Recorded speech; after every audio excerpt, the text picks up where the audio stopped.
It's a cool test of some extremely simple devices I have, technology. Yeah, show something in Second Life. I'm using OBS Studio to stream this. And now let's go to, yeah, Second Life. Great. So what I've got going here, I'm not even sure I should test before I get too far into this. Let's see here. We'll pull up, what do we pull up? We'll pull up Facebook. Yeah, there we go. And let's see, I click on my profile, live, it says live. Okay, it's doing it, cool. Now let's go to YouTube here. I mean, I'm committing to 10 minutes, maybe 5 minutes. YouTube should be here. Here we are, our beautiful app. Okay. And me. Let's see here if I click on.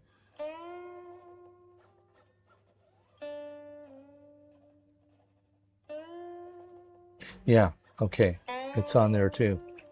Cool. So it's working. I haven't been on Facebook for many months, and wanted to see if I could still stream directly to Facebook. I use a thing that's called Restream. There's so many choices out there. It's quite amazing. Really depends on what you want to do. You know, I mean, if you know, what do you want to do? Most people, they're not. You know, we've got all these young people, they're really into streaming. They're my inspiration. I love all the stuff they're doing out there, walking tours and interviews, and wow, man, so cool. I'd like to do some of that, but yeah, I think the inspiration's lacking a little bit. Nevertheless, I'm also interested in the technology. You know, the simple stuff. You know, you need a microphone, you need a camera, a tripod, or a selfie stick, a chest mount for your camera. You know, just the real inexpensive, cheap stuff that you can produce really cool stuff that I see people doing. So yeah, I have a bunch of this stuff. I have these little DJI mini mics that are very cool. They're very, very cool because these things use, what do they use? Wi-Fi. I mean, you could stand like a football field away from, let's say, your iPhone, and it'll still record from it. It's very cool. The other thing I use is OBS Studio, which I'm using right here, right now. Not sure what OBS stands for, but what I do know is it's free software, and there's like two softwares near the top of my list of the most cool softwares ever created, or that are available right now that are open source. One is FFmpeg, FFmpeg, and the other is OBS Studio. Yeah, I mean, you can do amazing things with it, like if you want to record your screen, or you want to capture from your phone or any camera or anything, and you want to broadcast it out or record it, or anyhow, blah blah blah. Most people don't really need to do those things, but for those that do, this is a wonderful tool and just a hell of a lot of fun to play with. Cost zero. What a labor of love it is. So right now we're looking at a little cabin that I built. This is like the first piece of land I owned in Second Life, where that cabin is sitting. And the land right in front of it is owned by another estate. It means another owner, and that person has owned it for 20 years, and they've never done anything with it.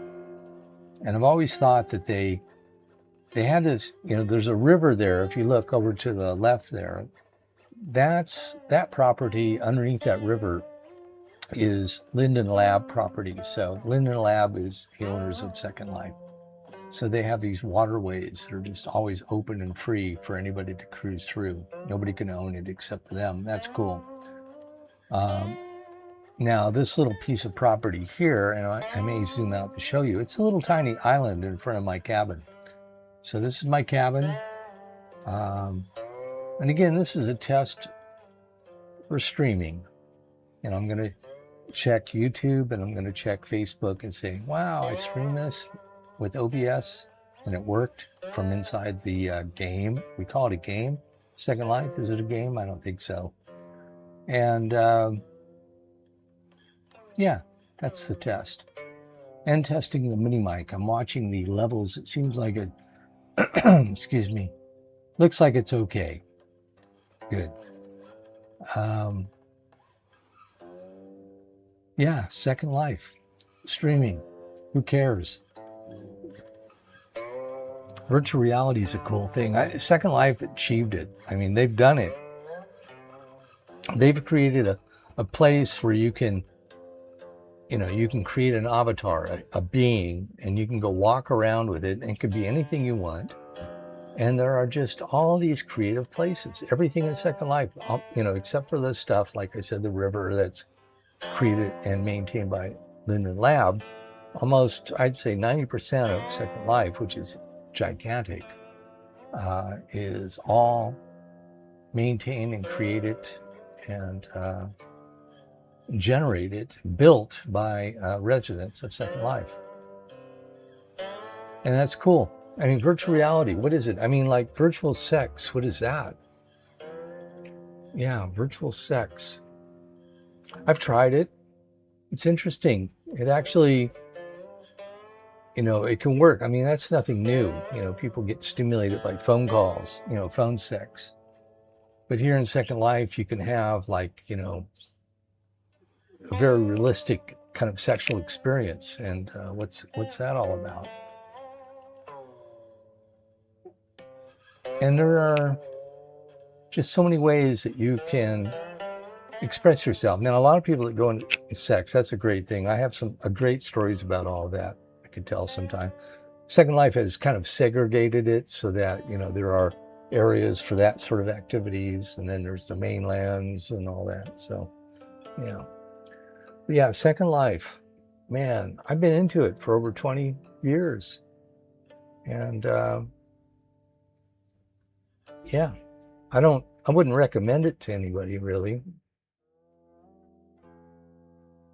Not really. It had its heyday back in, I would say, what was it? Well, maybe mid 2000s. Yeah. At that time, there was a lot of casinos, and the FBI, literally the FBI, the Federal Bureau of Investigation, came down on them and said, "Hey, Linden Lab, you can't do this. You can't do this online gambling thing." And then the other problem they had was robots, which is still a problem. A robot is like a program, like you could say it's an app, and you can create a profile in Second Life, and you could, import, instigate, turn on, upload into this avatar a program that will basically can emulate that it's a human that's there. And this can help manipulate traffic on Sims. If people want people to come to their Sim, their little island in Second Life, you want people to come, so there's this trickery. Anyhow, Second Life, I'll bet you the streams are working. I'll bet you Facebook and YouTube are cranking it. Now on Facebook, I think on Facebook and YouTube, they both maybe YouTube keeps it, but Facebook will delete it after a certain time. That's cool. I had been also streaming to Twitch. Then I found out that Second Life was verboten. And that's, I'm good. It's good I didn't get kicked off, because I did do a lot of live streaming there. Maybe I didn't title the thing Second Life, so they never really picked up on it. I don't know. But I stopped. And the only alternative that I could find is this thing called Kick, K-I-C-K. You know, and this thing, Twitch and Kick, they're like for people that are streaming games. And it's really amazing to me. If you go like onto Twitch just as a tourist, you could say, you would see that, wow, man, Twitch, you know, TWITHCH.TV. I mean, it's amazing. It's huge. It's a huge, gigantic world there where there are ongoing live streams of people inside of games, or they might be DJing or just chatting or you name it. The main thing is the gaming. And, you know, I did play some computer games back in the early 90s and whatnot, but didn't catch the wave that swept through the late 90s and 2000s, which has defined a whole culture, a language, you know, a humor. Pretty amazing. Okay, I'm just playing. I want to see if all this technology I have is working. Let me go to, now I'm going to switch my camera so I'm in here on Second Life. I need to refill my sake flask. And then we'll look at a couple of things, maybe for another 10 minutes for fun. And now you're going to see how this microphone works. Because I am going out, and we'll probably lose it, because now there's concrete walls. And now I'm way out in the kitchen. I'll review this later and see if it actually picked this up, which I don't think it will. That's okay. Now, usually 2 flasks is sufficient, unless it's exceedingly warm and humid after a typhoon like right now. And I probably won't finish this 3rd flask, which would be advisable. Okay, we're back. I don't know how much we picked up on that. Now we're going to go into it. I don't know what we're going to do, but the first thing is pull out the camera. Yeah, this is my place. I spent so many years building this, and I love it. I have some cool neighbors too. And behind me is this really weird castle thing that's been there as long as I've been. No, well, I was there before it, but yeah, there's some kind of role-playing trip there. He's in the back there, and they have those big towers with the flames going on. Doesn't have anything to do with my trip. It's kind of cool it's there. We could explore that sometime. So my original place was this little island, and as I said, this property out in front of it is owned by somebody else, but they never did anything with it. And I like to think that they just thought, hey, it looks good on that guy, and give it to him. Then the pad out here. Yeah. Now right now I'm sitting inside of my little shack here.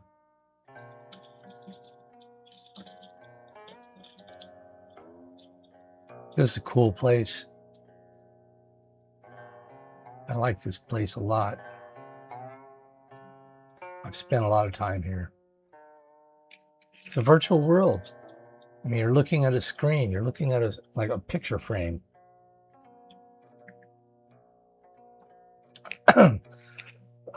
Excuse me. But it's no different from looking at a movie or watching television. I mean, watching a movie, you know, how real is that? So you're watching Goodfellas or, you know, The Big Lebowski. And at some point in the middle of the movie, you're so engrossed that there's some kind of separation or some kind of transference between the reality that you came into the theater or into the room, and now where your head's at as you're deep into this film. And that's exactly how it works in Second Life. It's a suspension of belief, of a suspension of what you think is real or not real.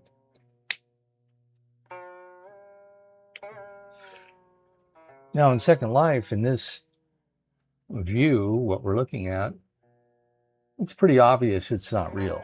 I mean, it looks cartoonish, animated, or,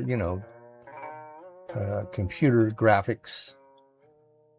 Yeah, it does have that. But so that takes a little bit higher level of suspension of belief. Don't want to get too philosophical here. The design of this place I built is, of course, all based on Frank Lloyd Wright.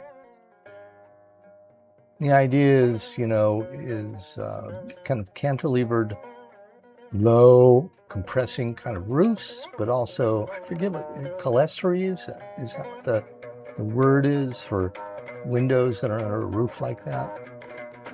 And these are all carefully constructed with textures. And it took me a long time to do the mapping to get those kind of lined up. They're two-dimensional, but they do give the impression of being three-dimensional. So yeah, this is just a little place. This is like a little launch pad in Second Life.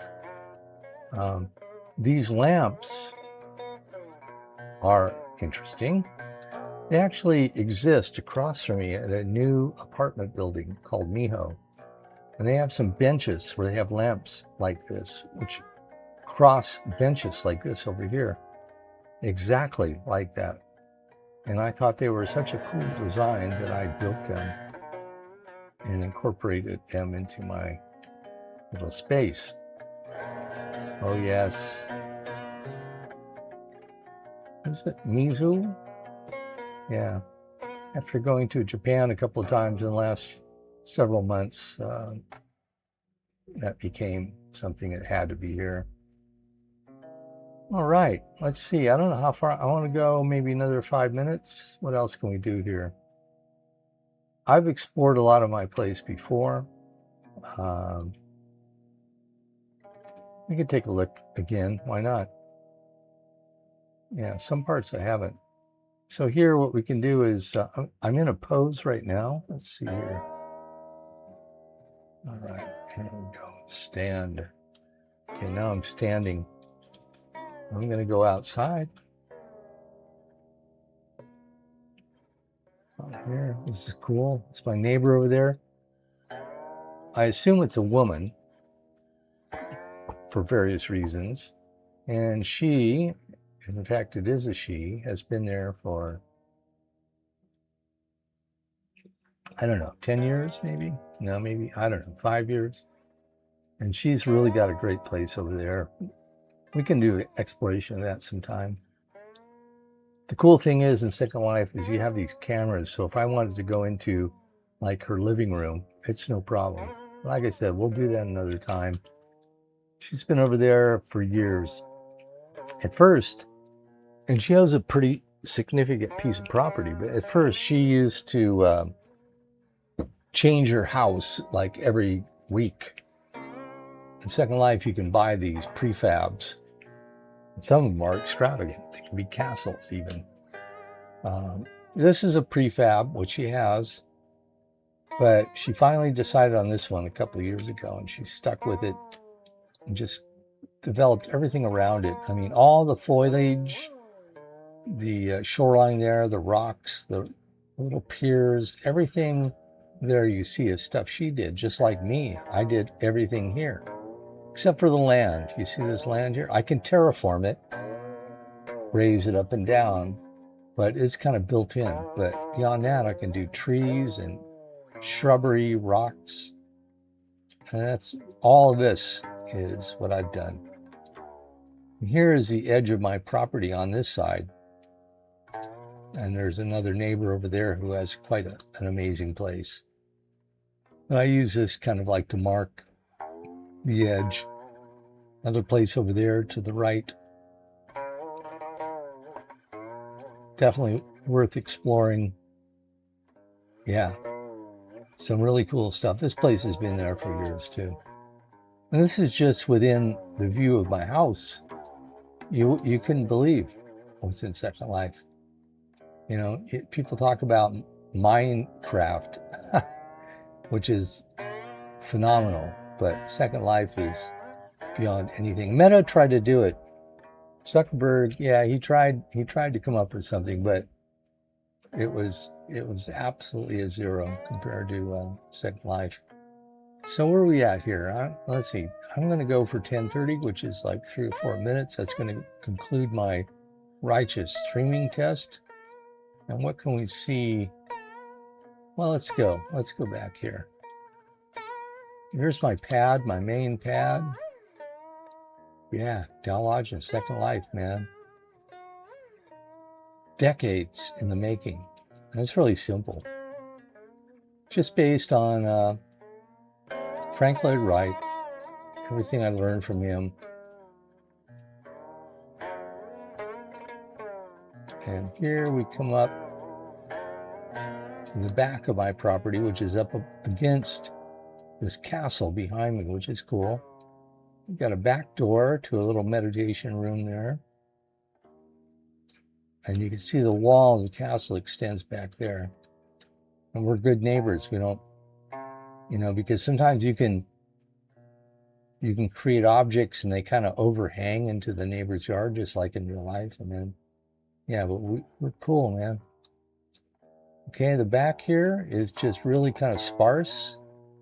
I threw that in there recently. I don't know what to do with that space. The pad is really, you know, if you're inside, you can really see the cool construction of the house. And here, there's just an open area. I could do a lot. I could stuff it with stuff, but I like it open like this. It's very simple. And I have an old church over here. And then next to me is a whole story in itself. This guy used to have a Jewish temple. It was huge and beautiful. It was amazing. And I don't know if it was coincidence, but during COVID, I built this church over here. It's an old dilapidated church on the outside, but nice on the inside. And I spent a lot of time working on that. And then really within just very soon afterwards, this guy changed his Jewish temple into this cathedral. Yeah, we can explore that sometime. So I think that's it. Down here to the end of my house. Again, totally Frank Lloyd Wright inspired. I mean, look at these cantilevers. It's ridiculous. Excuse me. Too many casirus. Yeah, so we're going to bail on the stream. See if we can do it gracefully. What we'll do is we'll do the title card and then the black. And I should still have the voice. We'll check that. Yeah. So there you go. Live stream from Dal Lodge, Second Life.